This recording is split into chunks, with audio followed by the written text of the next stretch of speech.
заметила, что обычно у меня после обычного массажа, ручного массажа, я очень сильно устаю, такой становлюсь вялой, хочется спать. А после этого биоэнергетического массажа у меня прям энергия прет, новые идеи появляются, я везде все успеваю. Это из-за чего? Чем отличается вообще?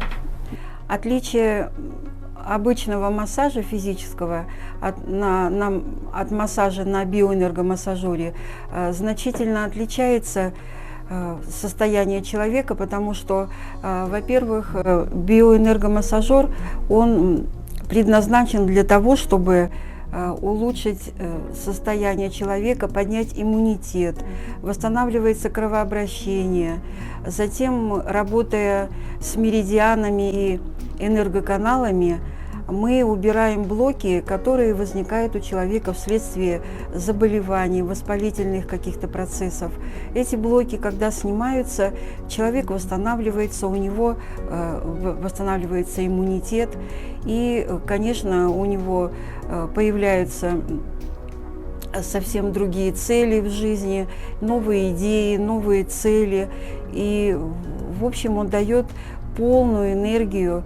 А вот физический массаж, в отличие от биоэнергомассажера, он вообще должен, конечно, исполняться прежде всего грамотным специалистом, для того, чтобы не навредить, потому что, зажимая, во время этого массажа происходит зажим лимфосистемы. Это очень пагубно складывается на здоровье, потому что лимфосистема, она, когда зажата, тогда появляются, наоборот, проблемы у человека, а не оздоровление. И человек в это время, он получает, значит, такое состояние разбитости, расслабленности, и он, конечно, намного хуже состояние, чем вот этот массаж на биоэнергомассажере. Вы еще, помните, говорили, сколько минут массажа на биоэнергетическом аппарате? Это сколько, 6 километров, да, или сколько хотя бы? Биоэнергомассаж, он чем замечательный? Во-первых, мы, когда приступаем к этому массажу, он безопасен. Самое главное в этом, потому что у человека в организме 8 вольт энергии, и на биоэнергомассажере тоже 8 вольт энергии, то есть они созвучны с телом.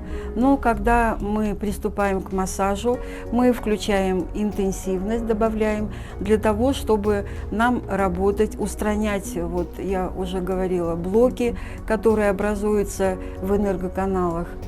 И в зависимости от того, что, допустим, человек по мере выздоровления, интенсивность, она добавляется, потому что это уже видно, что человек выздоравливает. Но особенностей много в этом массаже, очень положительного, потому что, например, если мы хотим сделать коррекцию фигуры, да, для человека, в это время при одном сеансе, получения этого массажа человек приравнено, что он пробежал 6 километров бега и 500, либо 500 отжиманий. Вот это приравнивается. Здесь проходит, энергосжигание висцерального жира. Это очень хорошо получается. Допустим, у человека гепатоз печени, и очень хорошо этим массажем устраняется вот это заболевание. И этот один сеанс биоэнергомассажа заменяет 10 сеансов иглоукалывания, заменяет 10 сеансов физического массажа, банки, массаж гуаша. В этом аппарате сейчас собрана, сконцентрирована вся все хорошее, чтобы, допустим, сделать безопасный массаж. Есть, конечно, противопоказания, мы это все знаем, человеку говорим. Прежде чем получить массаж, человек рассказывает о своих проблемах, и мы потом смотрим, как поступить, что сделать правильно. Значит, по тибетской медицине, в чем заключается разная, ну, вернее, особенность тибетской медицины и западной. Западная медицина, она лечит отдельный орган, вот, а тибетская медицина, восточная, она лечит, устраняет причины заболевания, то есть лечит в целом весь полностью организм, и поэтому получаем мы хорошие результаты.